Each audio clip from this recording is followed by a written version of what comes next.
Hey, welcome back to the Bound by Art podcast. I'm Missi Blue, tattoo artist, business owner, and your guide to navigating the chaos that is the tattoo industry. If you're an artist looking to grow your business, attract the right clients, and learn how to survive this career without losing your damn mind, then you are in the right place. Every week, I'll be bringing real talk, actionable tips, and hard-earned lessons from my own journey with a side of good vibes and a little bit of sarcasm. Whether you're new to the game, feeling stuck, or you just need a kick in the ass to get that spark back again, this is the show for you. Welcome to Bound by Art. Now let's get to work.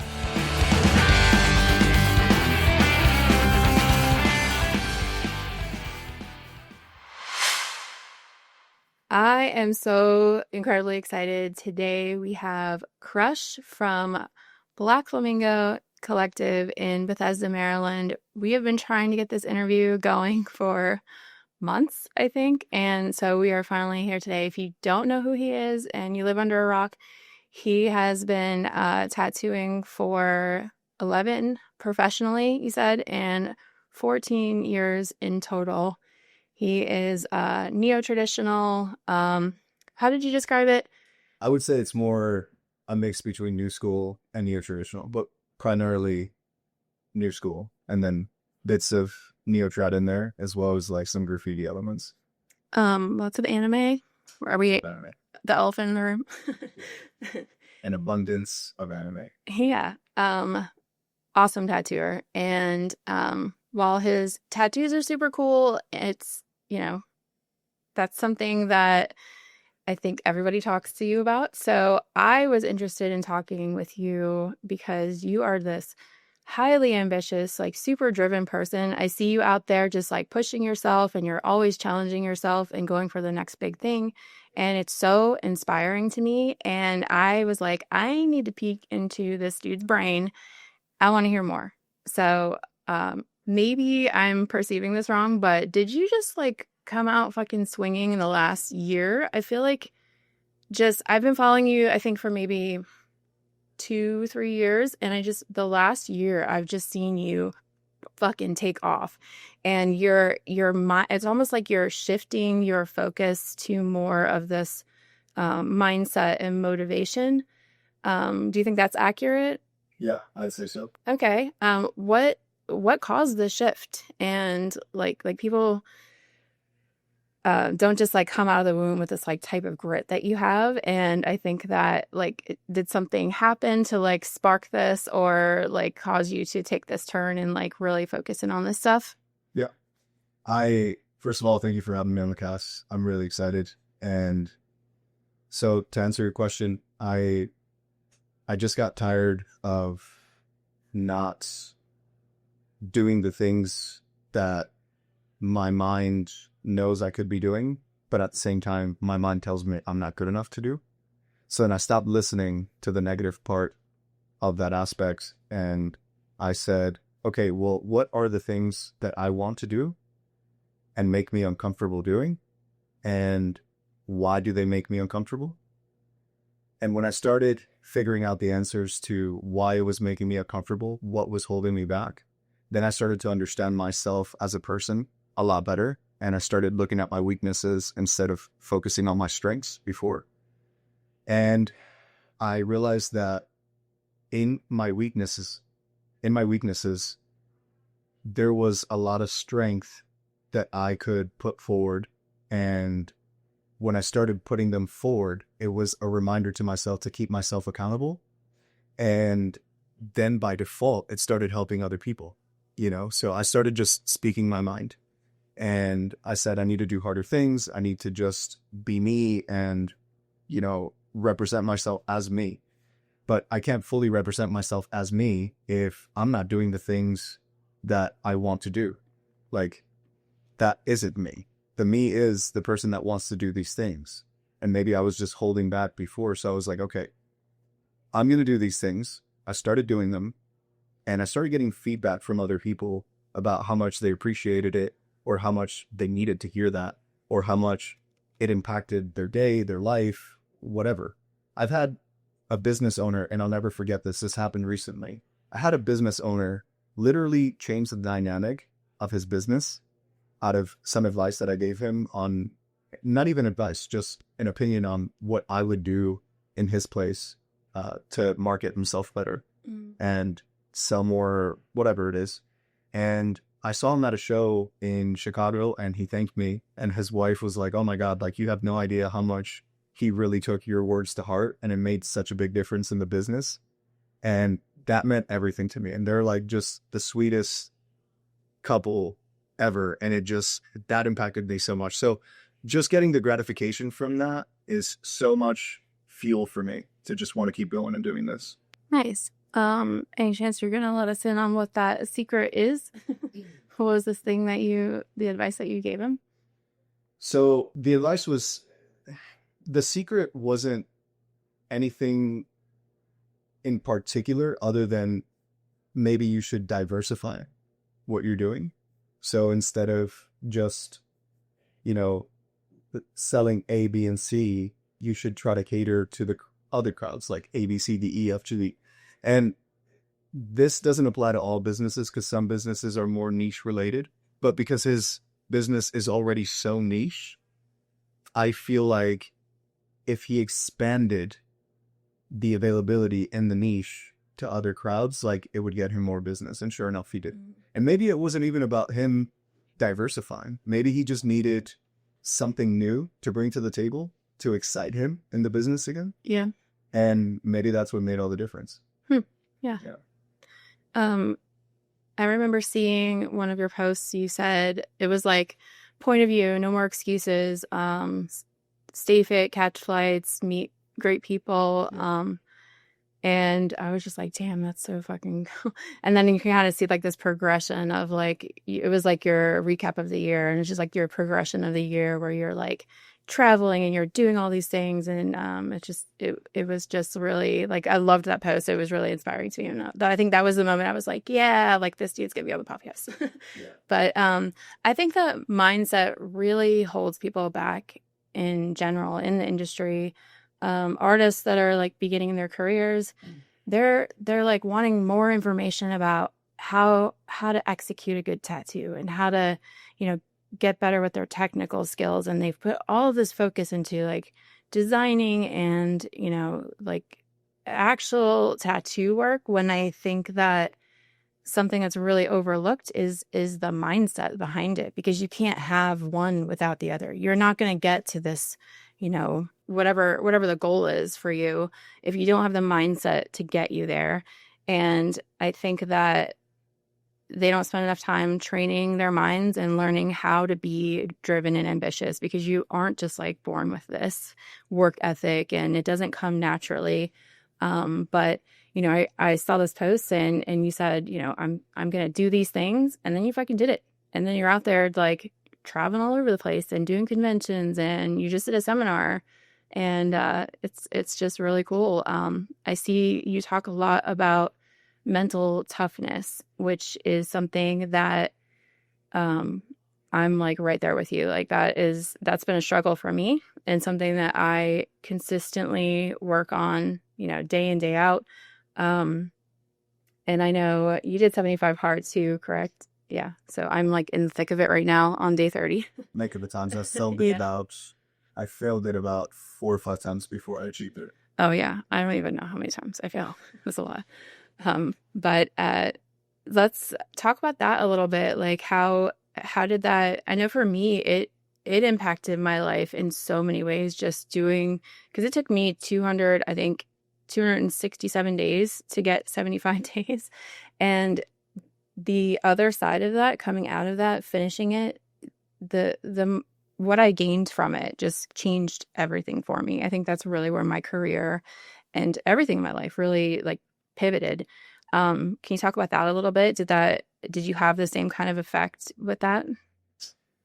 Yeah. So I'm going to circle back to that, and I want to just go into when you said, and you noticed that post that I said, catch more flights and meet good people and all that stuff. That was my breaking point.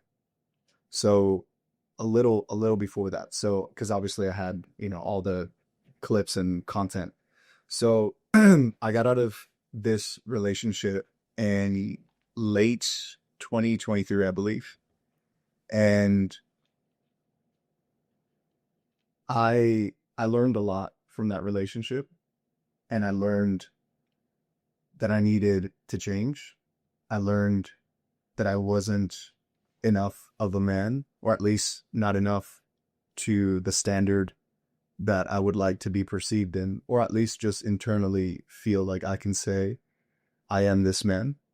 And that year was very rough for me, but at the same time, it was so enlight- enlightening because I destroyed so much of the person who I was for the better. Because I said, if I continue to be this person, sure, I could still be successful. Sure, I could still have a relationship. Sure, I could still do this and that, right? But what if I wanted to improve the quality? Because I was not happy with the quality of life that I was living. Not that it was a bad quality life, but internally, with myself as a person and as a man, I was not very proud of it. I was proud of some things, but I wasn't overall proud of who I was internally, you know? There's a lot of people that could tell you, oh, Crush, what are you talking about? Like, you're such a great dude and blah, blah, blah. But it's like, you don't know what's going on inside. And you don't know the kind of decisions I make when you're out there. Like, and I keep shit real. Like, I've made a lot of mistakes. I've been a piece of shit. I've been a liar. I've been all those fucking things. And I finally decided, I was like, I need to make a difference. I need to make a change. And it's not for anybody but me. Like, I'm tired of being this person. I was not happy with myself. When I looked at myself in the mirror, I did not like what I saw. And it wasn't just physical. It was what I felt internally. I feel that so, yeah, I get that. You get, you know, you hope that everyone gets to the point where they become self-aware and they can like check in on themselves and like really, take accountability for who they are and their actions. So that's awesome that you got to that point. Well, just imagine being self-aware, but still deciding to be a piece of shit. Yeah. Oh, I know. Yeah. Been there. You know what I mean? Sure. So that's when I was like, okay, this year I'm gonna make a change, and I don't necessarily know how I'm gonna make that change. I just know that I need to change. So I took some time off for myself. I remember I took about like 2 weeks. I moved my appointments around, and all I did, I kid you not, I looked psychotic because I like shaved my head, and I was walking around the neighborhood every single day, shirtless, like for workout reasons, whatever, not just because I'm a psychopath. It's just that bullshit that wander around the neighborhood. No, but I would walk anywhere between 9 to 14 miles a day in the scorching hot Florida Kissimmee sun. Ew, gross. And I would have a cigar. I was smoking like 6 cigars a day. Oh my God. Like not like little cigarillos or anything, like real cigars. Yeah. Like, and I would just have my headphones on, and I would just be listening to podcasts or audiobooks, and I would walk for 9 to 14 hours a day, every single day for about like 2 weeks until, and it was, I was so numb at the time, and I didn't know what I was doing. I didn't know what was going on. I just know that it was better to do that than resort to what I used to do before, which would be substance abuse and women. Mm-hmm. So I was like, I'm not going to sleep with anyone. I'm not going to drink. I'm not going to do drugs. I'm not going to do anything. I'm literally, I don't know what I'm going to do. And I just started walking. But I know that, I mean, probably the unhealthiest thing I did, arguably, is, the cigars. I was smoking 6 cigars a day. So I guess in that sense, it wasn't like the healthiest thing, but I was walking 9 to 14 miles. Yeah. And I was listening to books and listening to podcasts about, just like mindset things and, winning and staying optimistic through hard times and just things like that. I did that. And through those 2 weeks, it bled into then later 2 months of being consistent with the thing. And then later 6 months being consistent with the things. And then 8 months being consistent with the things. And before I knew it, I had refrained from doing the things that were so hard for me to do. Like in the past, it was extremely difficult for me to go even a day without sleeping with someone when I was single. I just couldn't do it. Yeah. So to think that I could go 2 weeks was insane to me at the time. And it was extremely difficult. But then I was like, man, it's been a month. Oh my God. Like maybe I should break it. I'm like, no, It's not going to break it. And then 3 months went by and I hadn't slept with anyone and then I'm like, it's like, can I've been good. Come on. And I'm like, you know what? We're going to go 6 months. We're going to double this. And then I will do it. And by the time I got a little after the 3rd month, I literally stopped thinking about it.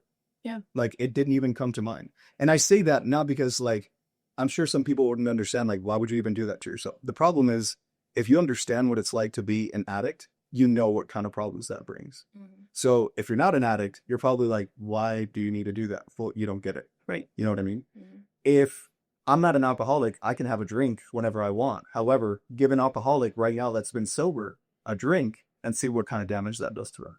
Mm-hmm.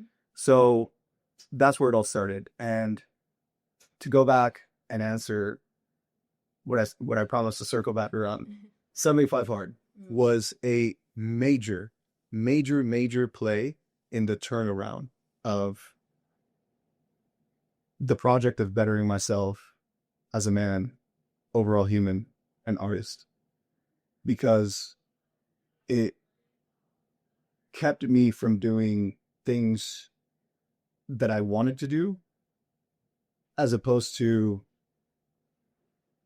not being able to focus on the things that I needed to do. Mm-hmm. And since it didn't give me a choice, and by the way, if you're going to do 75 Hard, the only way it's going to work is if you respect it and you prioritize it. Like to excel and achieve 75 Hard, you have to respect it and you have to prioritize it. Literally, your life has to be around 75 Hard, mm-hmm. not 75 Hard around your life. It has to become your life for the time being for you to achieve it. And you have to be honest. You have to be like, you have to have integrity.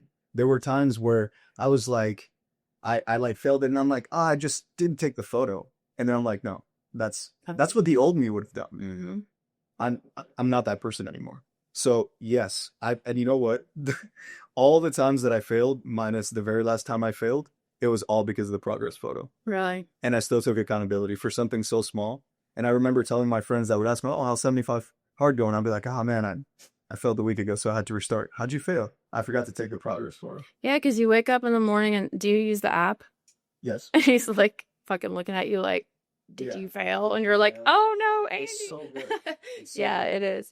Yeah. I failed myself 3 times because it was midnight and I still had to eat like 2 meals. And I was like, fuck, I failed again. My friend was like, it's not midnight. It's when you go to bed. I was like, you fucking kidding me? Yeah. So I like failed myself. I probably did like a month and a half, failed twice in that month and a half span. And I was like, I could have kept going. But every time I failed, I immediately the next day just started right back up. You know, I didn't take a break in between because it was important to me. But yeah. And you can't.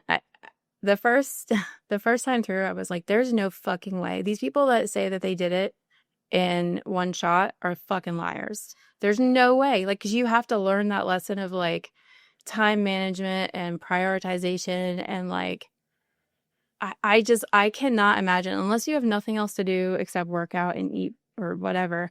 I just can't imagine a world where the first time someone does it, they just get right the first time and don't fail. I thought about that and I agree with that for the most part until I figured what it would be like if you had done something prior to 75 Hard that was very similar. Mm-hmm. Like if you're already used to having discipline in things, 75 Hard actually wouldn't be as difficult as you think. Yeah. Right? Because if you think about this, if you finish 75 Hard, right? The person that you become once you achieve 75 Hard or defeat it, whatever. Yeah, no, it's defeated. You're right. That's the right word. Doing 75 Hard. But after you beat 75 Hard, don't you feel like you could beat 75 Hard again? Yeah. Yeah. No. Well, yeah, it is. But if you've never done it before, wouldn't it be more difficult? Yeah. So that's what I'm saying. I think the only way to really do that, like you said, is like maybe if you have that much level time on your hands. But for me, the biggest thing and the only way that I know if someone is lying about, and obviously you'll never really know for sure, right? You could be like 95% sure that they really did do it the very first time flawlessly without actually failing. And only they would know that is if that person had prior achievements in discipline. Yeah. So when, I've had a couple guys that told me, yeah, I beat it in my first try. And I look at who they are as a person. I'm like, That I makes believe it. sense. Yeah, yeah, yeah. I believe it. That's true. Yeah. And this time, this is my, I mean, I don't know how many times I've done it, but this is my second, like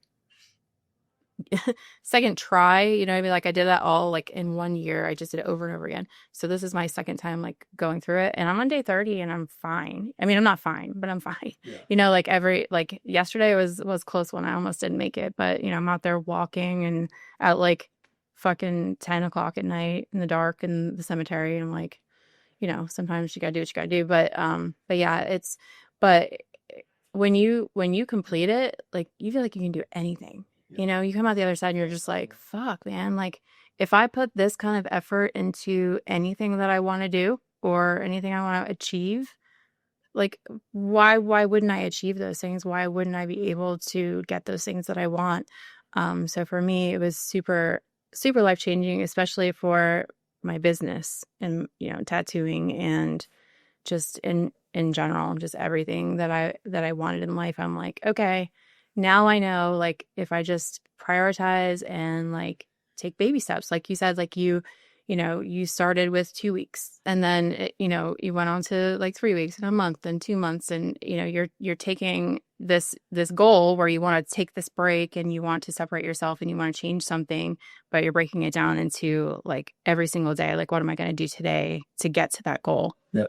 Something that I started doing I would say over the last year or two is I challenge myself every day to do something difficult, something that intimidates me or is scary in some way or is new to me. And the places that this has taken me and the things, like I have a podcast now because one day I was like, that's scary. Let me do that. I'm just going to jump in.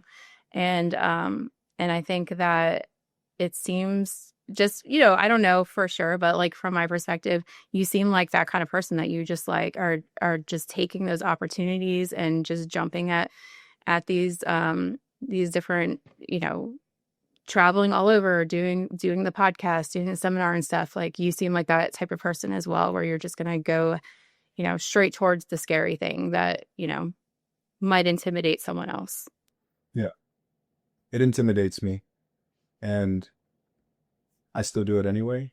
So I want people to be able to relate to me, not because I want it from me, not because I'm like, please relate to me. Please relate to me. I want to be cool and I want to be heard. Like, no, I need other people to understand that I wake up every single day with the voice in my head saying, you're not good enough. You're a piece of shit.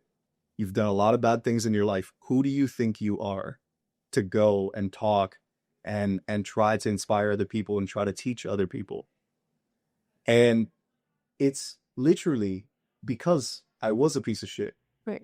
I lied. I did so many horrible things. It's because of that I feel more empowered to be able to come out and say, dude, what is your excuse? Because I have every excuse to not be doing this. What's your excuse? Why? What is it? Tell me, because I suffered from insecurity. I didn't want to be on camera. I'm not the most handsome guy in the world. I don't know how to speak very well. And people were like, "Oh, you're such a great speaker." I just recently started getting those compliments, but guess why? Because I started reading more, because I started listening to more podcasts. So it's like you could find every single excuse and it's still not good enough, because like everybody almost always starts off the same.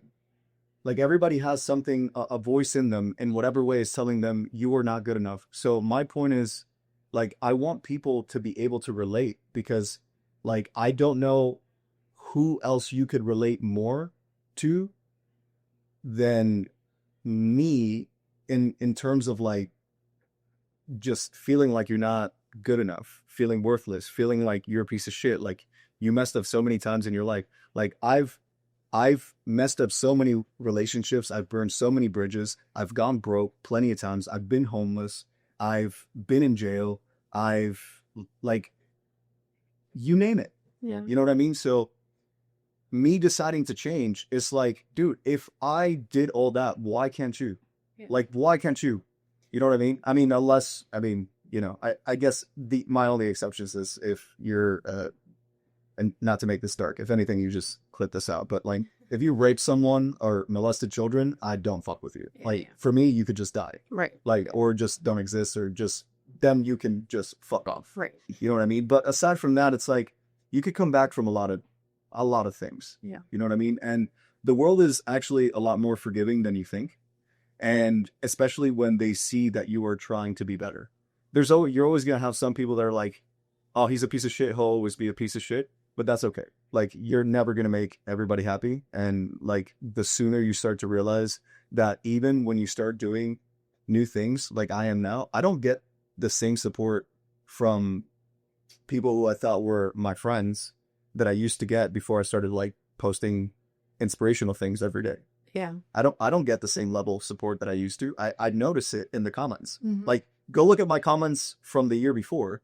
Look at my comments on my reels. Yeah. They're like non-existent. So why? And those people are still in my feed. So why am I not getting that kind of support that I was from the people before? Why aren't they happy for me? Because you're outgrowing them. Well, it's not even just a matter of outgrowing. It's like, I think a lot of it is just their insecurity coming out, because perhaps a lot of people want to do the things that we're doing. A lot of people want to be able to voice their opinions. Like, think about it. Who doesn't want to voice their opinion? Everybody has an opinion. Literally everyone has an opinion. And who doesn't actually want to voice it? It's just a matter of like, well, I don't feel like my opinion matters enough. So if my opinion doesn't matter enough, yours shouldn't either. And it doesn't work that way. Yeah. You know what I mean? So, but yeah, I heard this.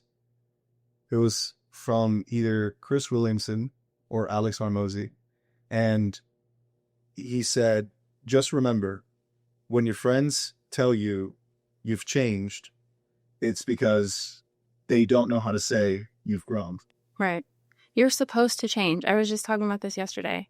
You're supposed to change. If I was the same person I was in high school, like, someone please fucking come help me. You know what I mean? Like, you're not supposed to just stay the same. And I used to get so offended when people would say that. Like, you're not the same person. I don't even know who you are anymore. Good. Yes. Thank God. Really. Yeah. But they say that you're always, like, you're positioned to help the person that you once were. Yeah. And I think that I'm in the same boat. You know, I do this because someone helped me. You know, that person probably has no idea who I am, Yeah. you know, but someone helped me and helped me turn my life around and taught me things that I needed to learn and was too stubborn to learn. And I want to be that for somebody else, Yep. you know, and I feel like you're doing the same thing. You're trying to pay that forward and help somebody who was in the same position that you used to be in. Yep. And I think that's admirable. And if anyone has shit to say about it, like, fuck them. It's not for them, you know? Yep. So you're a busy guy. You're all over the place, constantly traveling. Aren't you leaving soon? Your schedule changed, you said. So this has to like take its toll on you, right? Like, it has to be stressful and come with its own set of challenges. How do you manage your stress with your time and all the events and stuff that you're doing? Did you see what I posted yesterday about stress? No, that's funny. So in my channel, I posted something like, I don't remember it word for word, because this is just, I'll go on these little tangents by myself and I'll write in my notes. Yeah. And I'll gather my thoughts like I sent you earlier. I sent you just a bunch of random stuff, but essentially people want to manage or eliminate stress from their lives. And managing could be the closest thing to what you're doing if you want to succeed. But I have a hot take on that, because newsflash for everybody watching, you can get rid of stress. That's like saying you can get rid of hunger. Right. You can get rid of hunger. You can numb it. You know, you can have a snack and now you're slightly fulfilled. You can eat some food and be full and whatever. But you can get rid of hunger. It's just something that happens every single day. And stress, whether it happens every single day or not, the fact is, it is inevitable. And if it doesn't happen today, it might happen tomorrow or the next day or the next week or the month. But I've never met any single person who is trying to be successful that didn't have stress presented to them every single day. Mm-hmm. I don't, because in my opinion, if you don't have stress on a daily basis, you're not doing enough.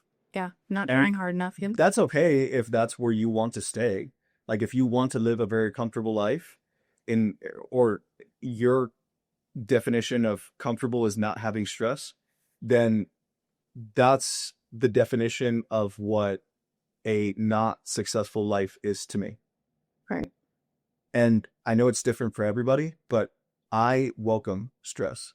Like if I'm not stressed, I might be happy momentarily. And then I realize, why am I not? I've literally like found myself, especially when I started my new relationship and I was like happy, especially like the first 2 weeks, you're like in love and you're like, oh my God. And then I catch myself and I'm like, I'm not stressed. Why the fuck am I not stressed? What am I doing?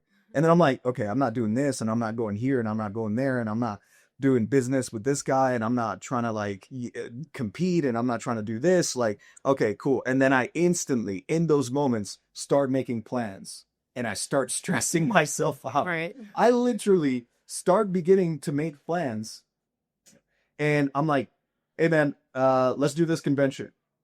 Oh, bro, but it's so short notice. I know, we can do it. Boom, stress. Hey, bro, I'm thinking about doing this show. Do you think you can mail me this product because I want to do a giveaway? Boom, more stress. And then I go on Instagram. Hey guys, I'm gonna be doing this show, and then at this show, I want to try to do this. Boom, more stress. Expectations, expectations, expectations. And nobody knows because all they do is they read, oh, cool, Crush is gonna do the show. They don't know what it took or what it's going to take for me to go do that show. Because now I got to fly here, go do a guest spot here. Maybe I'm low on funds and I needed to make more funds. So now I got to go do this thing and tattoo for more days in a row because I'm terrible at managing money. So then I can make the funds to go here. And then once I'm there, the airport maybe canceled my flight and I fucking stress. And the reason why I'm so okay with that is because I've learned how to be okay being stressed. I used to be bothered by being stressed. I was not the same person I was when I was stressed. I would get grumpy. I'd be in a bad mood. I wouldn't want to talk to people. Now you just don't know when I'm fucking stressed. I'm stressed the fuck out right now. Right now I'm stressed. And yet I'm here smiling, being optimistic. I took time out of my schedule to come here and do this. Right? So do you think about we're maybe calling it stress and really it's pressure? Because that pressure, I'm the same way. I thrive in chaos. I need shit going on at all times. And if I start to feel like I'm too relaxed, I have to put more shit on my plate. That's just how I am naturally. But for me, I think, I work well under pressure. I do my best work under pressure and I have to feel that pressure at all times. And so maybe there's a line where it's not stress, it's pressure. And in that pressure is what is pushing us forward and pushing us to do better and be better and achieve more. And I feel like the word stress gives it such a negative, outlook, but I don't see it as negative all the time. So maybe we're just labeling it wrong. I don't know. Could be. I like to label it as stress because I generally feel stress. Yeah. Like it is stressful because when I talk to anybody about what I'm doing, they're just like, dude, I don't know how you do it. I couldn't do that. And I'm like, yeah, like you're not supposed to. Yeah. You're supposed to do it in your own way if you want to even do it anyway. But just know that if you don't create stress, it means you're not doing enough.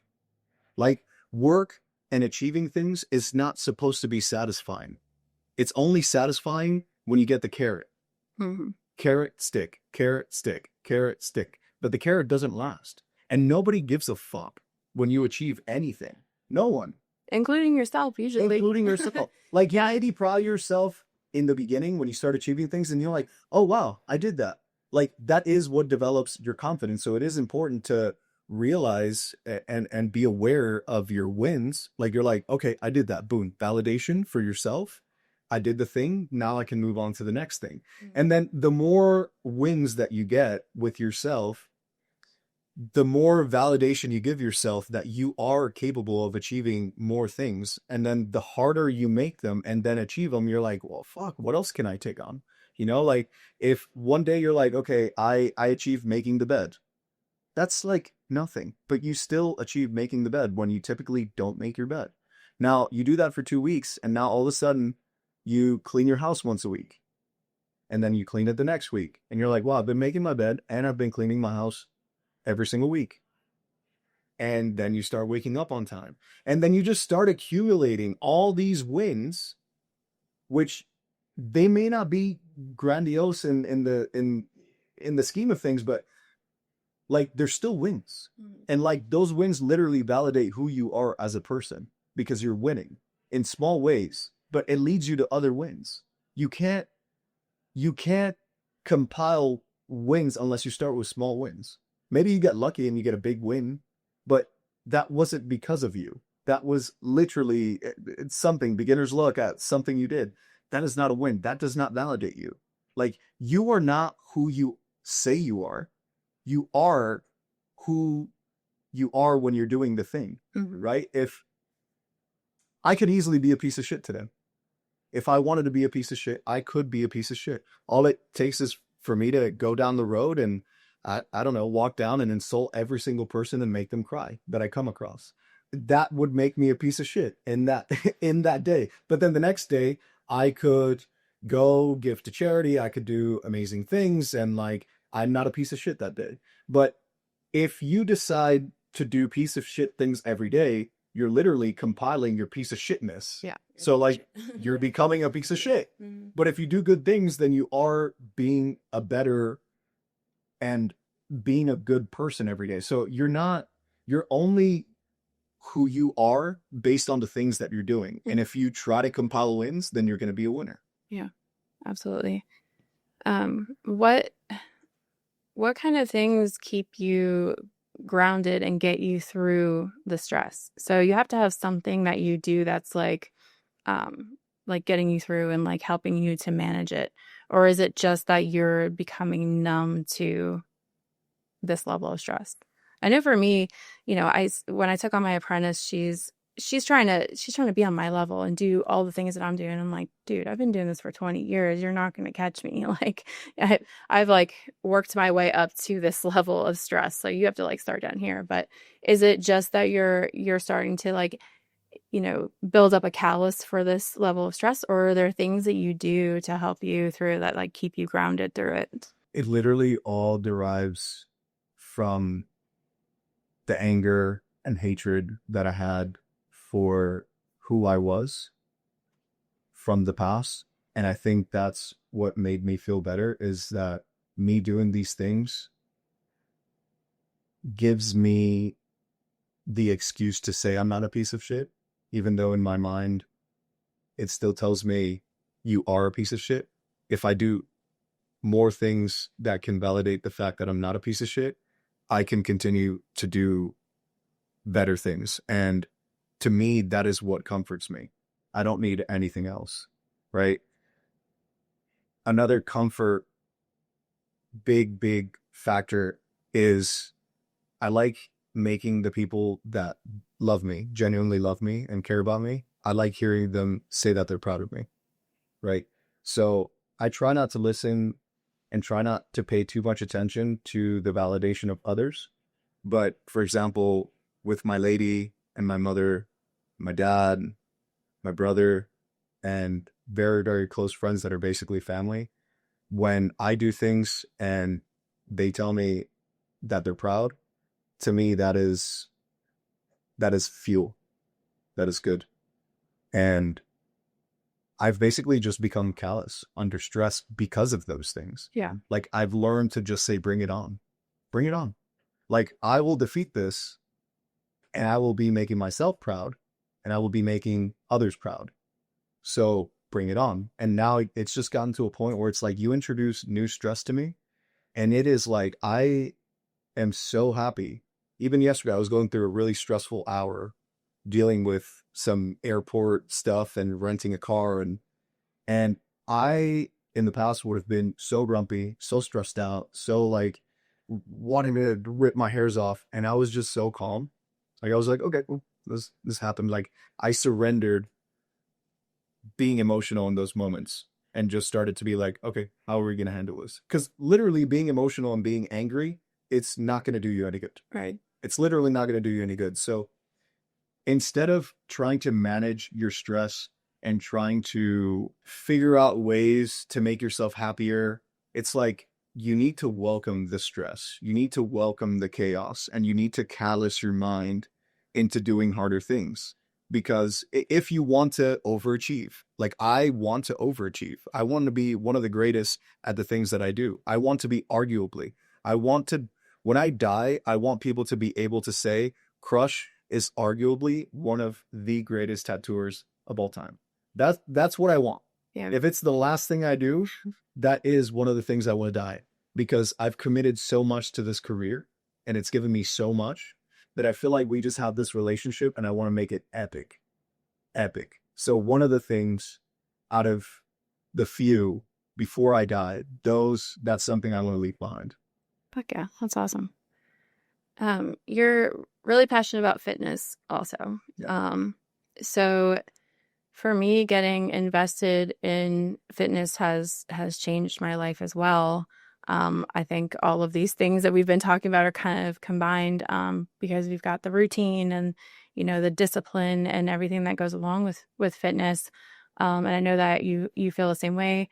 Can you tell us about the impact that getting serious about fitness has had on you? Being in the gym and getting in shape helped me a lot, primarily with my confidence in myself, my physical confidence in myself, which then led me to be confident in other areas. Because growing up, I was a fat boy. Like I was just a fat kid. And I just remember, like, you know, being in love with like this girl in middle school, and like her wanting to be my girlfriend. And I'll never forget this. My buddy was able to convince her behind my back, I did not know this, was able to convince her to date me for like 2 or 3 days, because I was like so into her. And I mean, we were like 11 years old, so I know his intentions were in the right place. Yeah. But he was like, hey, listen, like, you know, it's my boy, like I love him, like, can you please just like be with him for a couple days? And she was like, fine, you know what I mean? So like I started dating, you know, back then, and this was like in 6th grade. She was like the girl of my dreams. I mean, you know, and I started dating her. It felt like I was in heaven. I had my first kiss. And then, you know, a couple days later, she breaks up with me. And I was like, you know, like, what? Like, I thought this was going great. You know, what was going on? And it wasn't until like weeks later, you know, because I remember telling my buddy, I was like, bro, I don't know what I was so shook by it. I was like, I don't know what I did. Like, you know, and mind you, I'm 11 years old, Yeah. you know, so like I had no idea. And he was like, bro, I got to tell you something. He was like, I made a deal with her, and, you know, she agreed to date you for 2 or 3 days just because, you know, I mean, I guess that was her being nice to him for whatever fucking reason. But I was like, son, why don't you break up with me? And he was like, do you want me to tell you the truth? And I was like, yeah, like, I need you to tell me the truth. I need to know what happened. And she said, because you're fat. Oh my God. That's so and like, you have to understand, the school life is about as primitive as it gets when it comes to dating. Mm-hmm. Like it is like in school, the only thing that matters is popularity and like superficial things. You know, it's like, okay, who's the alpha? Okay, cool. That's who I'm going to gravitate toward. Right. Like whoever's like the alpha in your bubble, that's who you as a girl, you're going to gravitate to. I was not the alpha in her bubble. Like I didn't understand that concept when I was that young. You know what I mean? But anyway, so that was like my breaking point. And when I was younger, and I was like, okay, like then I started developing these insecurities about me being fat, and like that kind of lingered for a few more years. until I was like, you know what? I'm no longer going to be fat. Because I started talking to this girl and I was like 14 and I like really liked her. Like I was like, and we had never met. We just met through like a friend and we would like talk over the phone. Mm-hmm. Um, we had house phones back then. Do you remember that? Oh yeah. And I remember I was like, oh my God, I'm gonna meet this girl in like 2 months because she lived in Miami and I was gonna go spend the summer with my dad. So Mm-hmm. I knew I was gonna meet her. Dude, I started doing push-ups every day. I remember getting like a plastic bag and just like wearing it and running outside every single day. And I would eat little to nothing. And I lost like 20 pounds, 25 pounds. And I got like really lean. But anyway, so my point is I saw that as the answer to my problems back then because I was like, okay, well, what is it that I want? I want a girlfriend. What is the problem? I'm fat. What is the solution? I lose weight. Like that wasn't actually the problem. I was just a kid and didn't understand math. Yeah. Light math. But it helped me at the time, and I just remember getting this euphoric feeling and such a great reward from doing that I just never left it alone. And then eventually it bled into high school. I just wanted to stay in shape. And sure enough, like once I got to sophomore year, I felt like very, in shape, even though I was just like basically anorexic. I was a stick. But I felt good and I would get compliments from girls and I'd be dating whatever girl I wanted to date. Like I literally had the fortune of just being able to date whatever girl I wanted to date in high school. And then I was just like, okay, so like this is the answer. And then eventually, once I matured and it stopped being about women, and then it started being about doing it for me because I just like the way that I look. I started seeing my body and I was like, dude, I'm no longer fat. Like, cool. I have a chest, I have abs, I have arms, like I look great. I feel great. Like, it started giving me a boost in my self-esteem, which then led to me having more confidence to be able to speak to other people. Like people don't realize how you look and feel will also bleed into how you interact with others in life. Like it's not just like you looking good. It's when you feel good, you perform better in other aspects of life. Yeah, absolutely. It gives you more confidence to do other things. And then it actually switched from that in the most recent years to it literally just being a matter of I need to do this because of discipline. Mm-hmm. Because I'm going to be honest with you, I haven't enjoyed a single workout in about 3 or 4 months. Yeah. Not a single one. I have not been motivated to go work out in months. Like I was literally I could literally show everybody this. I could screenshot it. You could put it on here. I was like, babe, I miss being motivated to go to the gym. I miss enjoying my workouts. I miss looking at myself in the mirror with a crazy pump and loving it and just wanting to do more. I wake up every single day and I'm like, I have to go to the gym. I have to. Even you can pretend and say, oh, you can switch it to I get to go to the gym. That's fucking bullshit. I hate when people say that. I understand it, but I hate it. That it's true. You get to go to the gym. You should be grateful. And I'm grateful for those things. But that's not going to help you in the moment. Right? So like, I remember yesterday I went to the gym and I got a pre-workout and the lady at the desk was like, need a little pick me up? And I was like, every day. Yeah. For every day. I'll take whatever I can every single day because I do not want to be. Yeah. But I still show up and I do it because I have to. That is the person that I am today. I have to show up even though I don't want to. Mm-hmm. And that's what I'm trying to tell and express to people through my videos and the things that I say. Like, you can still do those things. They're just going to be difficult. And like, it's supposed to be difficult. It's not supposed to be easy. If it was easy, everybody would be doing it. And then they're like, yeah, but it's hard. So like, what's the point? Well, the point is that you're separating yourself from the average person. The average person doesn't wake up and say, oh man, I don't want to go to the gym, but I have to go to the gym. And then they go and they do it anyway. Even if you have like a shitty workout, like you'd have to like force yourself to try to have a good workout. You know what I mean? And most people don't do that. So separate yourself from the average person. Why? Because it's going to help you separate yourself from the average person in other aspects of life. Yeah. Like you cannot be average and expect to be successful. You can't be average and expect to get great results. You're only going to get average results. You're not going to get great results. And that's the difference. And that's why, like, dude, I try to be as genuine as possible. And I feel like people don't fucking believe me when I go on here and I'm like, bro, I have fucking problems. Yeah. Like, I deal with fucking anxiety. I deal with depression. I deal with the fucking mental battles, and I still do it. I am not greater than you.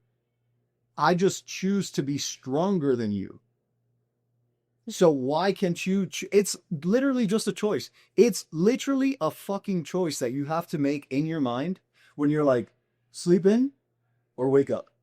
It's a fucking choice. The choice we make every day. And people are like, oh, but it's so hard. No, the fuck it isn't. It's literally just a choice. So now when I feel myself like getting, like, oh my God, I'm gonna sleep in today, I just get up. I get on my feet. And I look into the sun, get some sunlight. I'm not like touching my phone. I splash some water on my face. And then before you know it, that's it. You're woken up. Like, now go do a couple other things, but just get up. Like, everybody can fucking do this. It's just everybody decides to take the easier path, which is like, I'm going to sleep in. Yeah. That was literally me this morning. I woke up, I looked at my alarm clock. I was like, I could go back to sleep. I'm like, and then I get mad. I get mad at myself when I do that. Like, if my first thought is go back to sleep, I'm like, fuck you. Like, Yeah. you fucking lazy bitch, get up. And then I kind of have to yell at myself. And, one of my biggest struggles is my husband, who never wants me to go to the gym. He's always trying to like keep me in bed in the morning. And I'm like, I have to go. Like, so not only is the voice in my head telling me to stay in bed, but my husband's also staying. And so I choose to flip it to where I get mad, and then that forces me out of bed. But yeah, it's a choice every fucking day. I go to the gym at 4:30 in the morning. So it's You know what? hard choice for me. I'm actually a little envious that you have somebody telling you don't do it. Yeah, it's Because almost fuels me to do it, exactly. because I'm like that person that's like, tell me what not to do, and I'm going to do exactly. Well, that's not even like, and I don't even mean it like in a sense of like a rebellious way. I mean it in the sense of like, how strong really are you when you have someone else, especially your spouse, telling you, hey, you don't have to do this thing. After your mind, who is like the strongest person, then you have another person telling you, hey, you don't need to do this. Yeah, it's just relax, take it easy. And you're like, fuck no, go Super Saiyan and go to the fucking gym, do what you got to do. Like, that requires a lot of fucking strength, dude. So yeah, that's, if anything, like, it's almost like you have a weighted vest on. Yeah. You have multiple weighted vests. Like, I have the weighted vest on my 260-pound weight. Yeah, exactly. Like, if my weighted vest is like 100, yours is not 200, because you have yours and your husband say, hey, Dodo, do the thing. Like, whew, holy shit. It's tough. So what is your routine like? Like, do you have a routine that you stick to? Because if you're traveling as much as you do, I know for me, I struggle when I have to travel for a convention or guest spot or something, to try and like fit my like priorities into my schedule, which is eating, my meal plan and working out and going for my walks or whatever it might be. I try to prioritize that, and it is so tough, especially on travel days. Like, how do you deal with that? And like, if you have a routine, I'm assuming that you do. So I did have a routine. Okay. Until I started traveling again. Mm. And I'm sure there is a way for everyone to find a routine that matches their schedule and their travels and stuff like that. But my life is so chaotic and it is so random that I've tried implementing routine and it just doesn't stick because of how much random commotion goes on. And, like, for example, I travel a lot. Do you know how random things can happen when you travel? And I'm not saying that that's an excuse. All I'm saying is, if you learn to be able to continue to do the things that you say you're going to do without a routine, just imagine how easy it is once you're able to implement a routine. So in this next year coming up, I'm not going to be traveling as much. And everything will be organized because I'll have way less shows. I won't be randomly accepting offers to other shows and invites to this and invites to that. It will be 8 or 10 shows. I will know exactly what 8 or 10 they will be. They will be planned, paid, everything. And even then, things always come up. You never really know. However, it will be a lot easier to dial in on a routine once I'm set exactly where I know I'm going to be, once I know what my schedule's going to be like. And again, I'm painting this perfect picture, and I still guarantee you there's going to be chaos Yeah, behind, absolutely. but it will be a lot easier. Yeah. So no, I don't have a routine, and I'm also right now, I'm not as disciplined as I was when I was actively doing 75 hard. But I will say, for someone who has no routine and isn't actively disciplined in doing all of the things that they must do in the times that they're supposed to do it because you lack routine, I'm still disciplined enough to know how to navigate my rules and my goals and my achievements. I If I explain to you how my life works, most people would be like, I could never live your life.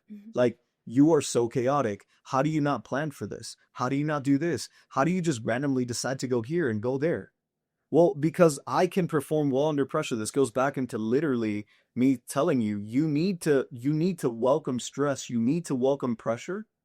And when you welcome that, you will learn how to navigate through life with it so that it doesn't affect you and break you down, because it used to do it to me. First sign of stress or pressure, I'd be like, oh my God, this is going to affect this. And then this is because of this. I won't be able to do that.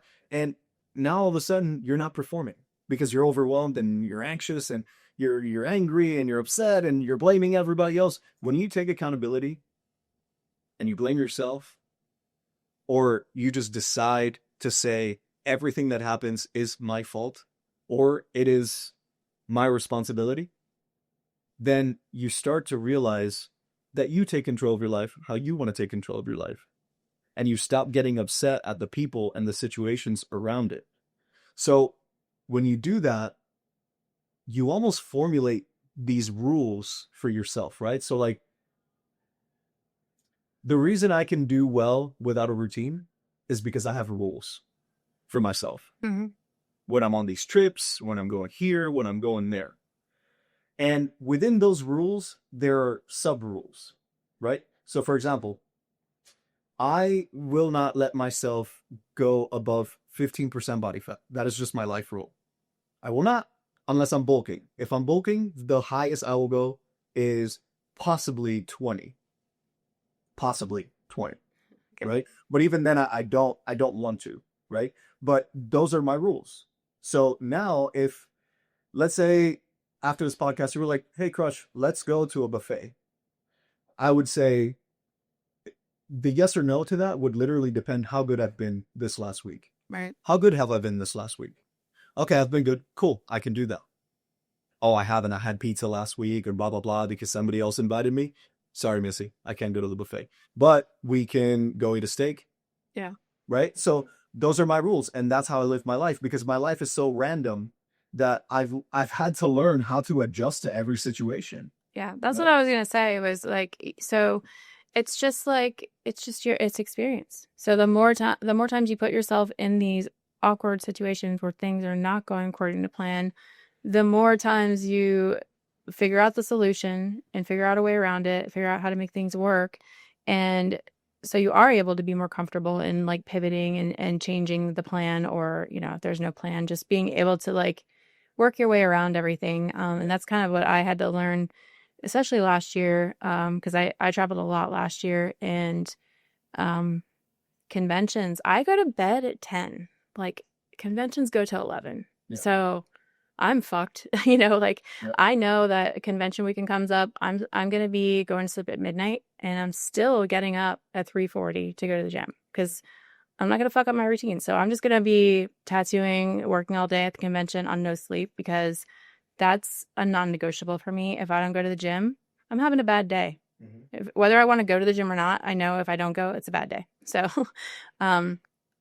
so yeah, just from the experience of being in these situations, like you kind of, log it. Every situation you kind of like make this mental note, like, okay, well, if this happens, I'm going to do this. If this happens, I'm doing that. So I think that for people who get easily frustrated and fall off their routines when when things don't go according to plan, it's just they haven't been exposed to enough variables yet, you Yeah, know?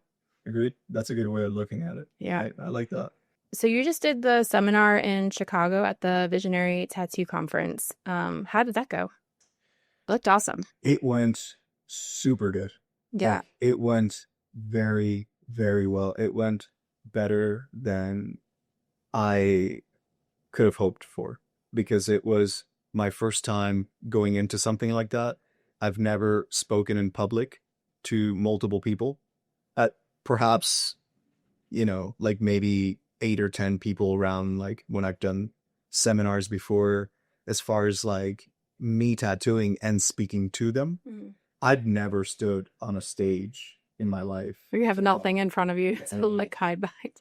Yeah. And I knew that I wasn't going to be nervous because people were asking me, they were like, Crush, are you nervous? Are you, like what's going on? How do you think it's going to go? And I'm like, no, I'm not nervous. I think the only thing I was nervous about was me not having enough planning to give people the value that I wanted to give them. That was the only thing that I was nervous about, is people walking out of there and feeling like they didn't get enough value. Right. So because of that fear and because of that insecurity of like, well, if they don't learn what you hope to teach them, because in my mind, I have this, oh, dude, I can provide so much value for you if you're a newer artist, or if you're, an artist that wants to learn something that will help them progress. Like maybe you're an artist that you're at like 60 and you want to go to 80. Like I have enough value for that realm of artists. So like I may not have enough value for artists that are on 80 to go to 100 because I'm not even at 100. Yeah. I feel like I'm somewhere around like 80 or 90, close to 90, right?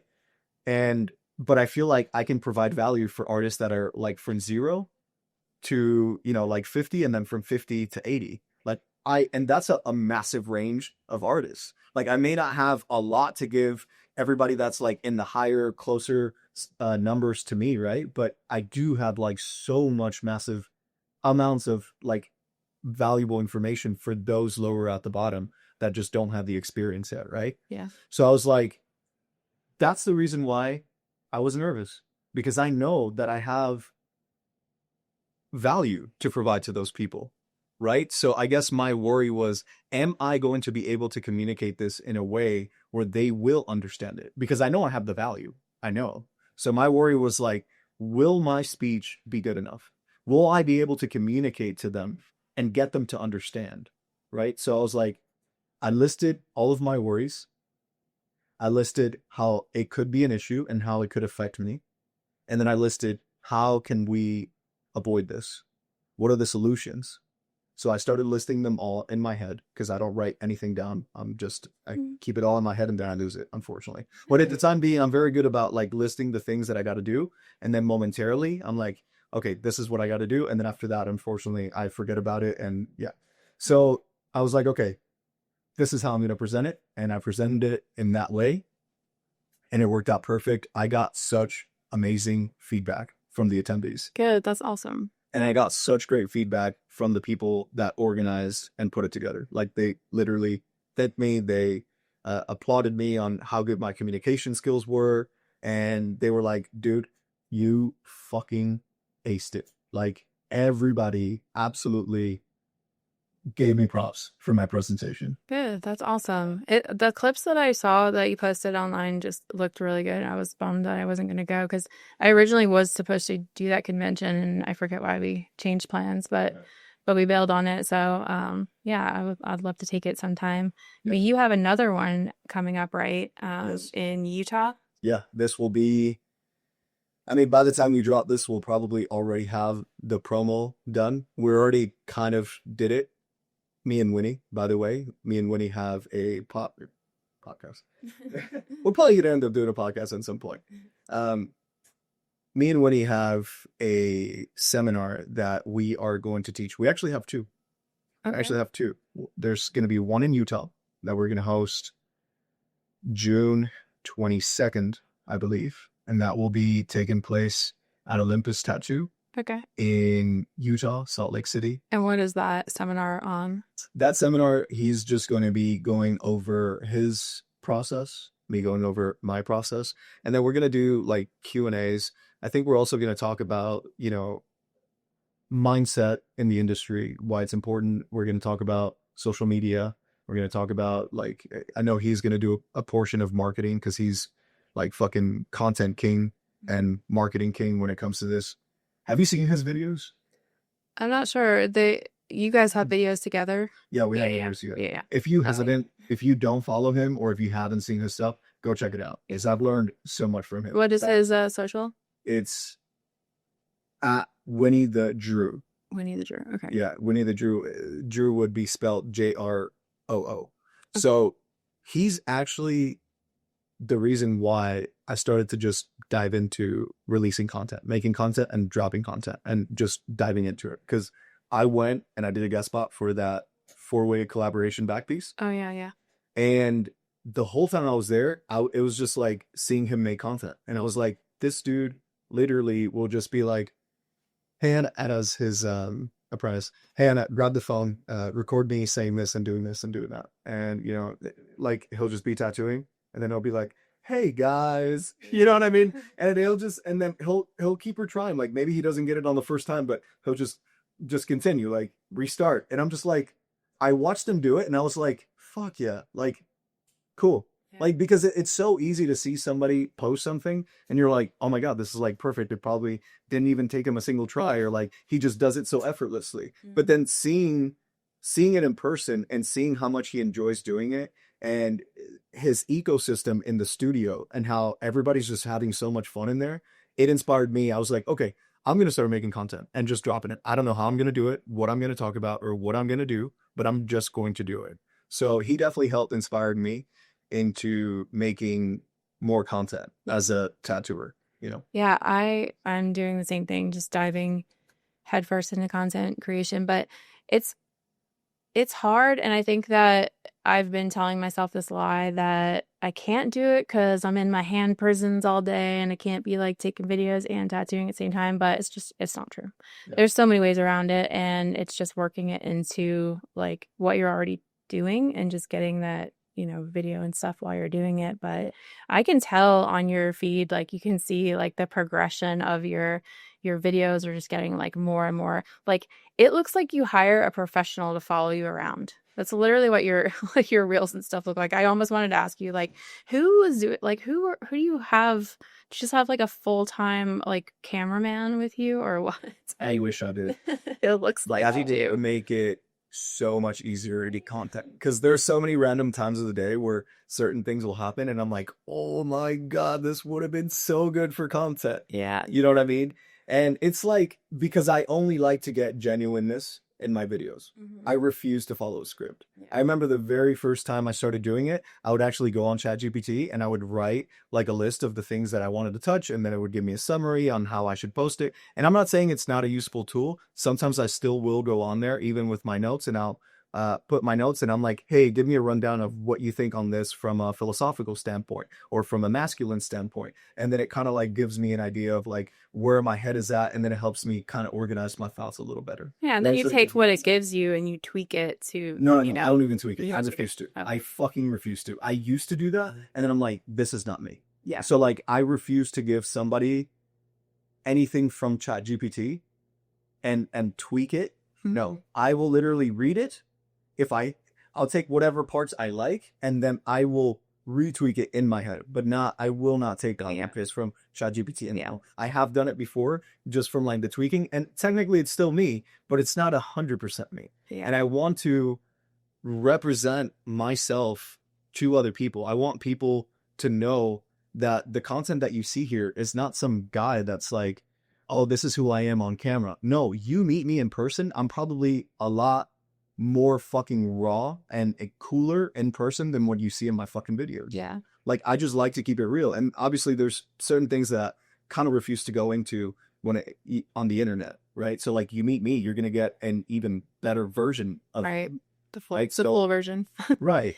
So, yeah, I basically, to answer your question, I basically, depending where I'm going, I will reach out to either content creators or videographers that I've either worked with in the past or I know have a good reputation and I can trust and I've seen their work and I like it. And then I'll be like, hey, I'm going to be here around this time.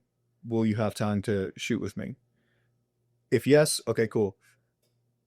I'm going to do content at the gym talking about this and this and that. And we kind of basically go over everything. And I basically just make content at the gym, but it's not gym related, Right. Yeah. you know? Hmm. Yeah, that makes sense. Yeah, I know that you're not a planner, but I am getting ready to go to Florida for like a week and a half. And now that I have this social media person, I'm like, okay, what content can I get while I'm there? Because I'm doing convention, doing a guest spot. So we just sat down yesterday and just like came up with this whole plan of like, we're going to make these reels and like these TikToks and stuff. And so I need you to get these kind of clips. So I have like I have a whole list of clips. This is my first time like attempting this, so we'll see how it goes. But it's a little overwhelming. But I think I think my main objective is just going to be film what I'm already doing and not try so hard. I don't know. It's tough out there. Yeah. But we are running out of time, so I do have a couple more questions that I just want to get out here. So we talked about mindset a lot, and I love that. So I'm just gonna circle it back to that. What do you think are some common mindset mistakes that people are making when they're starting out in their careers, whether tattooing or otherwise? What do you wish that you could have changed about your mindset when you started out? Expectations.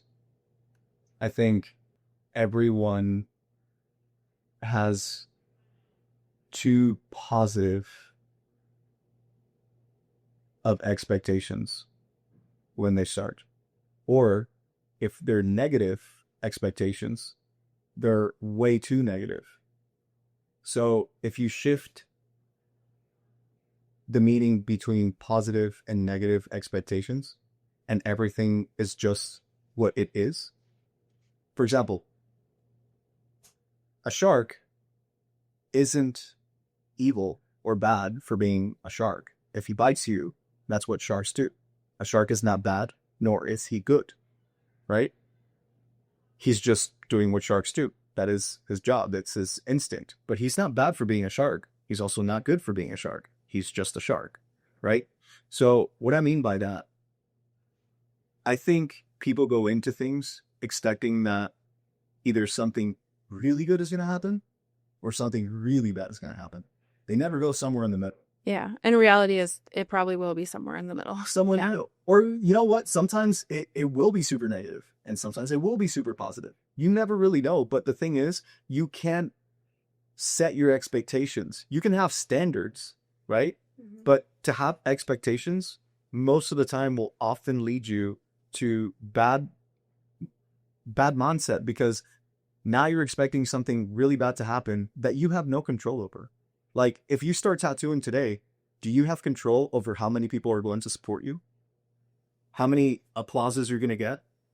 Or do you also have control of if let's take it to the positive side. Do you have control over how overhyped you're going to be? Like, how is that going to make you feel if you are overhyped? Like, if people are just like, oh my God, this person's so great. And like, it's like, well, I don't think I'm that great. And like, you're just being genuine with yourself. You're like, I just started. Like, how much of an ego will that give you if you're subjected to having an ego? Like, is it good that you're being overhyped? What will that do to you in career long term? Maybe you'll develop self-righteous attitude and maybe you'll be self-absorbed and you develop this ego where you think things can just be handed to you. And then on the negative, maybe you just get to a feeling where you don't feel like you deserve enough because nobody ever applauded you. Nobody ever, so it's like you need to just go into things and having the standard that you want to be wherever it is that you want to be, whether it's going to be in the middle or right before the top or at the top or the absolute highest echelon that you could possibly be in that level, right? It's good to know where you want to be so that you can aim for that. But the expectations that you have on how long it is that you're going to get there, how you're going to do it, who's going to be happy about it, who's going to support you, I think those are terrible things. So I think you should just start the thing and not worry about validation of others and have zero expectations. Yeah.